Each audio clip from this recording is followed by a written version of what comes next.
Patuloy pang dumarami ang mga dumarating na international students dito sa Canada. Mula sa data ng Immigration, Refugees and Citizenship Canada or IRCC, taong 2022 ay nagtala ng 551,405 international students from 184 countries. At bago pa matapos ang taong 2022, as of December 31st, ay nadagdagan pa ito ng 807,750 international students. And this is another all-time high number. Dahil po sa laki ng mga numbers na ito na pumupunta sa Canada as an international student, somehow we will encounter a competition in job hunting, PR application process, and even competition sa application ng mga rentals. Kaya po sa video natin for today ay mag-share tayo ng 4 na bagay na maaari pong makatulong sa inyo para maging successful ang student pathway.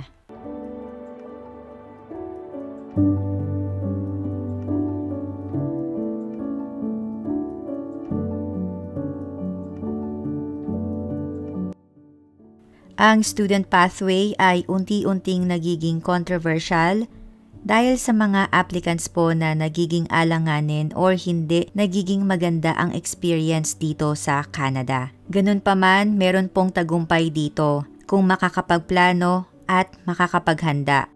Hindi lang po na nagtatapos na makarating dito sa Canada, kundi maging permanente sa Canada sa pamamagitan ng permanent residency. Student pathway is temporary.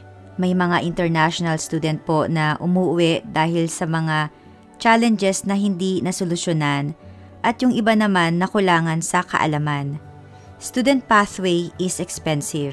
Hindi po madaling kitain ang milyon sa Pilipinas. At parati ko na pong nasasabi dito sa ating channel, kami rin po na buong pamilya ay nakipagsapalaran sa Canada. Naalala ko noon matapos namin na matuwa sa aming approval sa student permit ay unti-unti naman napalitan ng mga worries at panalangin na lang talaga na maging successful ang student path nang nag-share ng negative ay ayun din po ang magiging ending ng lahat. Kayo pa rin po ang gagawa para sa tagumpay nyo. Kaya marami ang nag-share nito hindi dahil sa gustong mag-discourage ng mga nag-share, kundi magkaroon ng awareness or matulungan po ang mga paparating to set their expectations. I remember meron akong katrabaho last year. Bagong dating lang silang mag-asawa dito sa Canada. Yung OWP yung naging ka-work ko, open work permit. So sabi niya sa akin, auditor siya sa Pinas. Hindi daw niya in-expect na magtatrabaho siya sa isang grocery dito sa Canada. Isang blue-collar job. Ang sabi ko naman sa kanya, kailangan ng trabaho kasi hindi titigil ang mga bills, gastos sa araw-araw. Kung may ipon man, pwedeng maubos na lang. And ako po personally as an OWP ng aming student, ay talagang nakaset up na sa puso ko't isipan na magiging minimum wage earner ako. Actually, hindi na po ako nag-apply sa any office jobs dahil sa yung linya ng work ko ay hindi po yung tipong nakaka-start ng white-collar job. At isa pa, hindi na po current ang work experience ko matagal ng taon dahil sa nagstay at home mom na ako sa Pilipinas pa lang. But again guys, there are jobs, line of work, na pwedeng makapagsimula ng white-collar job. Meron pa rin naman pong nakakapasok sa mga white-collar job. Talagang depende sa iyong line of work and current work experience. But generally, ang nangyayari po is blue-collar job ang nagiging work ng nakararami. So, paano nga ba maging successful sa student pathway?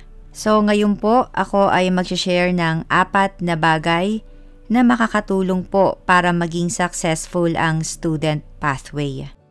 Number 1, funds. Paulit-ulit ko na pong sinasabi dito sa ating channel, funds is a requirement sa student pathway. Kahit po sa canada.ca sa Immigration ng Canada, ay kasama po ito sa requirement ng student pathway. Lalo na po sa panahon ngayon na mataas ang cost of living dito sa Canada, tumataas ang renta, tumataas ang bilihin. Nagkakaroon ng job competition dahil sa marami ang nag-a-apply. May mga nakapag-share na po dito na nahirapan na maghanap ng trabaho. And it's not always a perfect scenario na pagdating po natin dito ay meron na agad na trabaho as in day 1, day 2, ay makakahanap na po ng trabaho. Sa mga nakaraang nagdaang taon ay may mga nag-share na po dito na nahihirapan na maghanap ng trabaho. Kahit ako rin po personally ay may mga nakakapag-message sa akin before dahil sa ngayon po hindi na po ako nag-reply sa DM or personal message dahil sa flooded na po ako ng message. Hindi na po ako makaka-reply isa-isa. So ngayon po nag-handle ako ng aming Facebook group at doon po ay nakakatulong tayo sa mga nagtatanong. Hindi ko man po lahat ay nasasagot ang tanong dahil sa limited po ang oras. And ako po personally share ko lang din a quick background ng aking buhay ay ako po ay stay-at-home mom at meron po akong 4 na anak and meron din akong currently ay may 1-year-old po ako. So medyo marami din pong gawain dito sa bahay. Na-realize ko guys na 5 years na pala akong nakabantay, nakatutok dito sa student pathway na ito.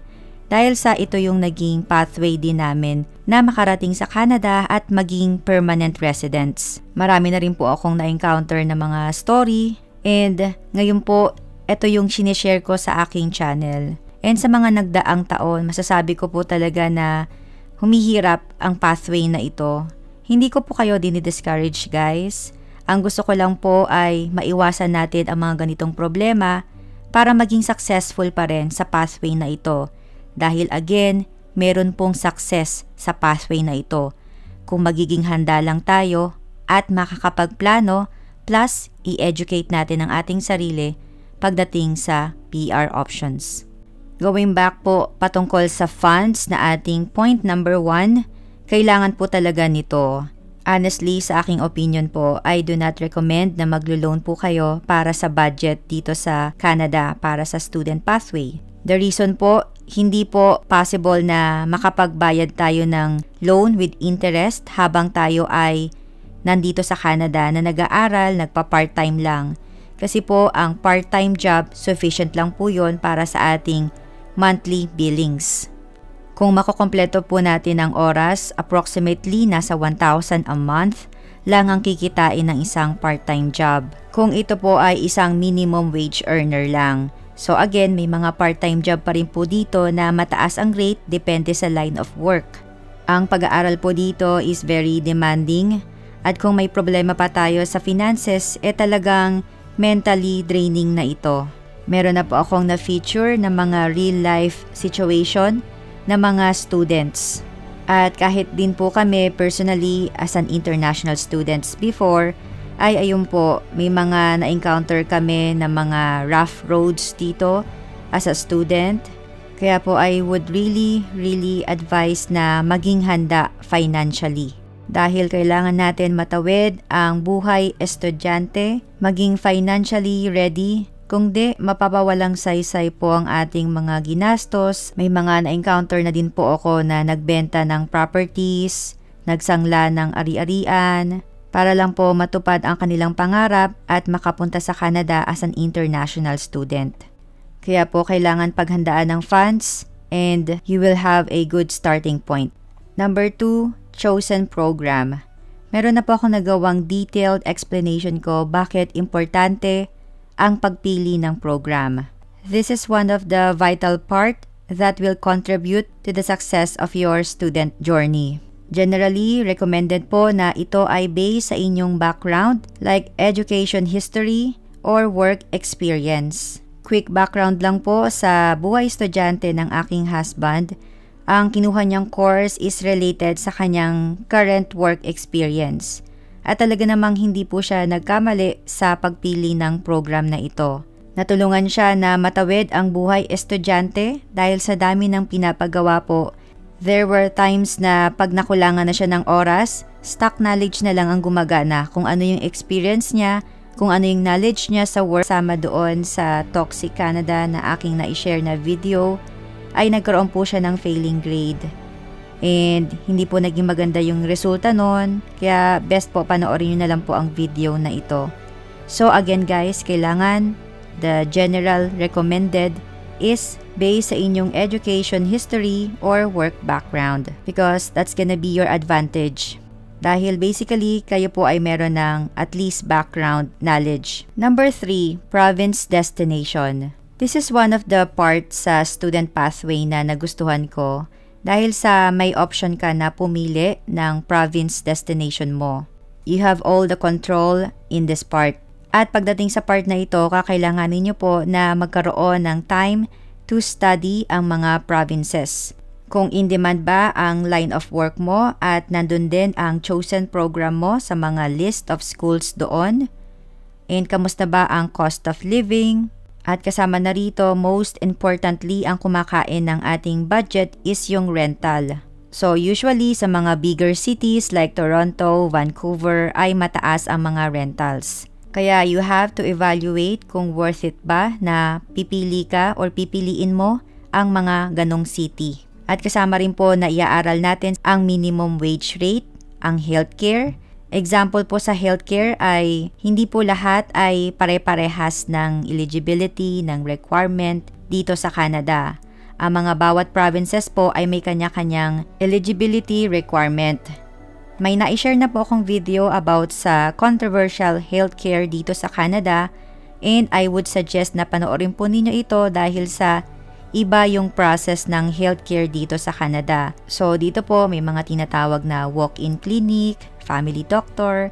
So I would suggest na mapanood po ninyo ang ating video na ito para magbigay po sa inyo ng knowledge and guidelines na rin.